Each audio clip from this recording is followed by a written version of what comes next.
for everybody lucky enough to live along the Wasatch Front, there's instant access to hiking, fishing, mountain biking, off-roading, paragliding, and more.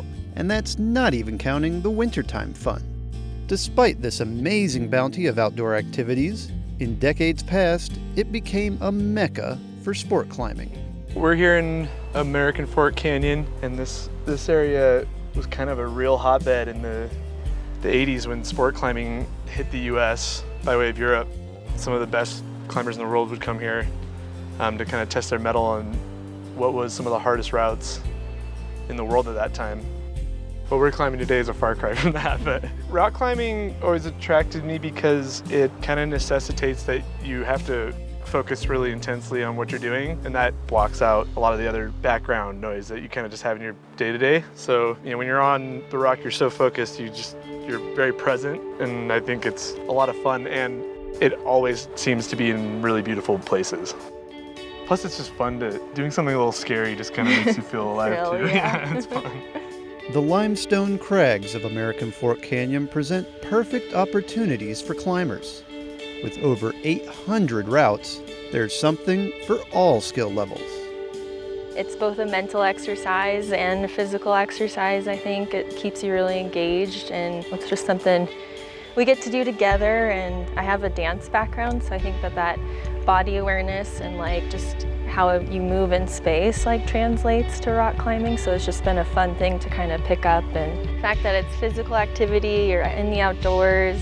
Yeah, it's fun for us as a couple because of the dynamic of, belaying each other. Trust, and it's a good way to stay healthy, and we have so much good rock climbing that's so close on the Wasatch Front. It's just crazy how much quality rock climbing there is within half hour, so we like to try and take advantage of that. And not just the accessibility of the short drive, but there's a 5-minute, hike in, so that helps too. All of this access has been painstakingly fought for by different climber alliances and local climber organizations. So much volunteer work goes into maintaining these routes. So it's pretty special, the amount of time and money and effort that goes into maintaining the trails, replacing anchors, making sure things are safe is pretty remarkable. So that's one of the big draws, is that you can come out here and climb in a place this scenic and have it be very safe.